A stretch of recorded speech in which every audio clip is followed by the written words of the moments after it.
Саламатсыздар ма балалар? Бүгінгі сабағымыздың тақырыбы 19 ғасырдың екінші жартысындағы қазақ қоғамы. Зерттеу сұрағы: зар заман өкілдерінің қоғамдық саяси көзқарастары қандай факторлардың әсерінен қалыптасты? Бүгінгі сабағымыздың оқу мақсаты қазақ зиялыларының қалыптасуының маңыздылығын түсіндіру. Ислам дініне қатысты Ресей империясының саясаты жайлы және зар заман өкілдерінің қоғамдық саяси көзқарастары қандай факторлардың әсерінен қалыптасқанын білетін боламыз. Бүгінгі сабағымыздың тірек сөзі зар заман. Зар заман Ресей империясының отарлау саясатының салдарынан қазақ хандығы басқару жүйесінің жойылып, халықтың саяси, экономикалық және рухани езгіге ұшыраған кезеңі. Патша үкіметі христиан дінін тықпалаумен қатар ислам дінін әлсірету саясатында ұстанды. Өйткені ол исламды христиан дінін кеңінен тарату жолындағы басты кедергі деп санады. 18 ғасырда мемлекеттік және қоғамдық қызметтің маңыздылығы, шешендік өнерінің күші мен поэтикалық шеберлігі жағынан Қазақстан тарихында өшпес із қалдырған атақты билер болды. Олар ұлы жүздегі Төле би, орта жүздегі Қазыбек және кіші жүздегі Әйтеке би. 19 ғасырда Өткел би, Аслан би, тағы басқа билердің есімдері халық арасында кеңінен танылды. Озық ойлы қазақ зиялыларының өкілдері билер сотының бұрынғы қалпында өзгеріссіз қала беруін жақтады. Мысалы, қазақтың көрнекті ғалымы Шоқан Уәлиханов билер сотына жоғары баға берді. Патша үкіметі қазақтың билік құрылымына сұлтандырды да ығыстырды. 1867-1868 жылдардағы әкімшілік реформалар сұлтандардың артықшылықтарын шектеп, қарапайым қазақтардың құқықтарымен теңестірді. Патша үкіметінің ислам дініне қатысты саясаты қазақтарға шығыс елдер мен Түркияға оқуға тыйым салды. Дінге қатысты мәселелер ішкі істер министрінің қарауына берілді. Бір болыста бір молда ғана ұстануға рұқсат етілді. Молдалар Ресей империясына шын берілген қазақ болуы тиіс делінді. Мешіт салу үшін генерал-губернаторының рұқсатын алу қажет болды. Жергілікті тұрғындардың сауатын ашып, оқытуы үшін уезд бастығының рұқсаты керек болды.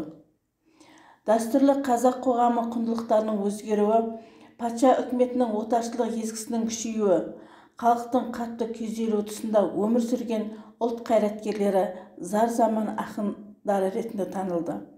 Зар заман ақындарының өлең жырларында Ресей империясының отаршылық озбырлығы мен сұрқия саясаты жан-жақты суреттелді. 19 ғасырдың 40-60 жылдарындағы поэзияның жарқын өкілдері қатарына Дәулет Бабатайұлы, Шортанбай Қанайұлы, Мұрат Мөңкеұлы жатқызылды. Бұлар зар заман дәуірінің ақындары аталды.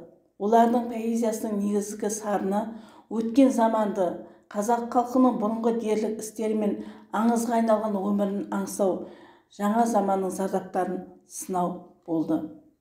Мұрат Мөңкеұлы Үшқиян деген өлеңінде елді тартып алғаны, етекке қолды салғаны, жайықты тартып алғаны, жағаға қолды салғаны, ойылды тартып алғаны, ойындағысының болғаны, Маңғыстауда үштебек, оны дағы алғаны, Үргенішпен Бұқарға арбасын сүйреп барғаны, қоныстың барма қалғаны, малмен басы есептеп баланың санын алғаны, аңғарсаңыз жігіттер заманы тағы да бір қырсықтың шалғаны деп Ресейдің Қазақстанды жаулап алуы мен отарлауы кезіндегі қазақ халқының ауыр жағдайын шынайы суреттейді.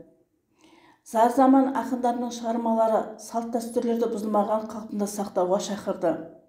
Зар заман ақындары қазақ халқының шұрайлы жерлерін тартып алып, ұрпағын аздыру, діннен аулақтату секілді империялық пиғылға қарсы тұрды. Ұлттық болмыс бітімін ажырамауға үндеді. Ақындардың барлық қабілеті ел жұртының санасын оятуға жұмсалды. Олар қауіп-қатерді, зорлық-зомбылықты алдын ала ескертті. Зардаптарын күн ілгері тайға таңба басқандай етіп айтып берді.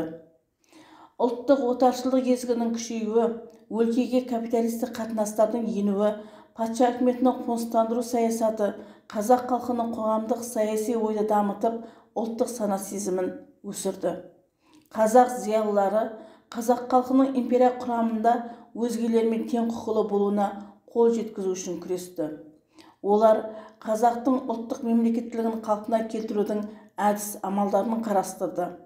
Қазақ халқының отаршылдық езгіден азаттық алу жолындағы күресіне көмектесуге ұмтылды.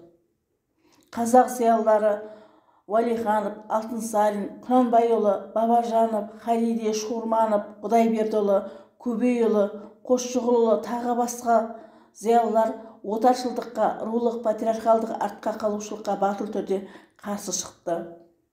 Қазақ зиялыларының мақсаттары: олар қазақ халқын білім алуға шақырды. Қазақ қоғамының оянуына, қоғамдық саяси ойынның дамуына жәрдемдесті. Халықтың құқықтық эстетикалық санасы мен өнегелі ой өрісіне зор ықпал етті. Зиялылар қазақ даласына оқу білім таратуды көздеді.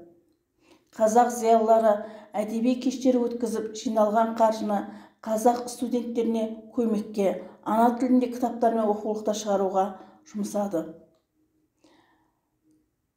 Бүгінгі сабағымыздың бірінші тапсырмасы: зар заман дәуірінің ақындарын атаңыз. Дұрыс жауабы: Дәулет Бабатайұлы, Шортанбай Қанайұлы, Мұрат Мөңкеұлы.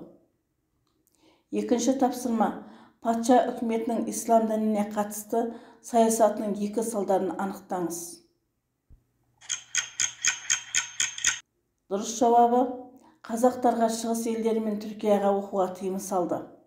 Мешіт салу үшін генерал-губернаторының рұқсатын алу қажет болды.